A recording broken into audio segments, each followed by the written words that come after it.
Hello everyone, it is Sunday, June 13th, and this is episode 17 of Odds Are, your S&P 500 weekly market forecast.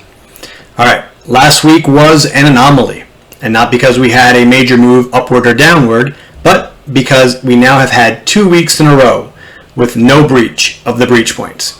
And that is something that has only happened 8 times since July of 2000.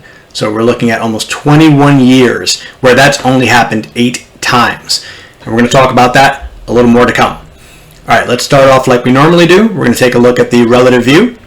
And you can see that the market did look like it was going to breach that 42.51 level, but then we came up 2 points short. We topped off at 42.49.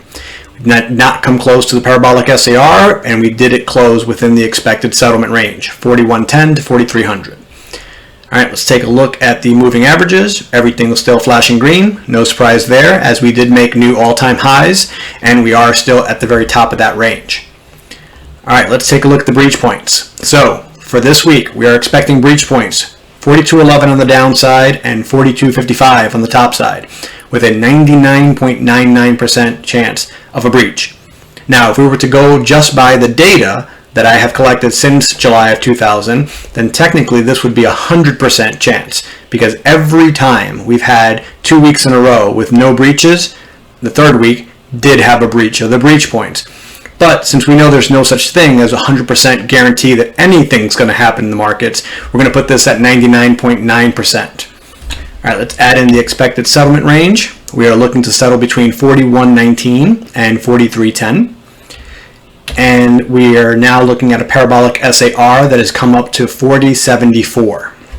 So again, still outside of the expected settlement range, but moving up incrementally. All right, let's bring this all together into the relative view. You can see that we are right at the top of that Bollinger Band, that blue shaded area, and that the upper breach point looks like it's pretty close to the top of the Bollinger Band. Which again, we're looking to serve as some natural resistance. And another thing that's interesting is that out of those 8 times that we've had 2 weeks in a row with no breaches, the following week, 5 out of those 8 times, we had a double breach. So that's something to, kind of take into consideration, because it's very easy for us to breach that 42.55 level. But we cannot discount the possibility of another double breach where we would cross that 42.55 and then come down and breach that 42.11. Again, 5 out of 8 times it's happened.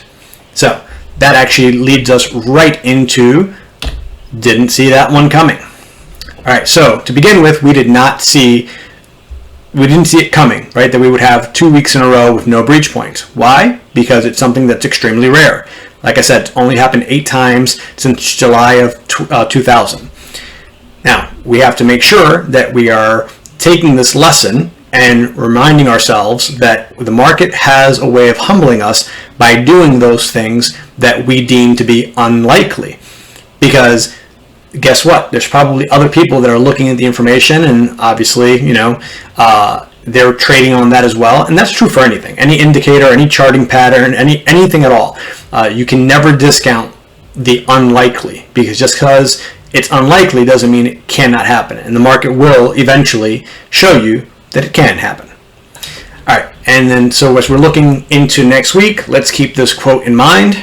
This quote is from Trading Walk, which is actually an organization. You can find them at Trading Walk. They have social media presences, Instagram, Twitter, etc. But this quote I found kind of interesting. It says, "No one is born a great trader. One learns by trading."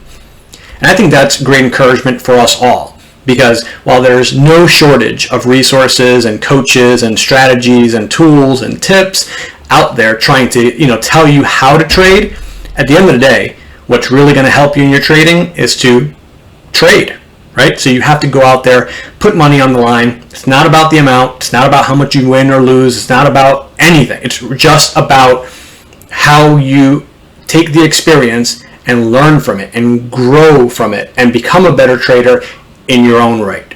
So I encourage all of you guys to do that. But this week should be an interesting week. Hope to see you guys here next week.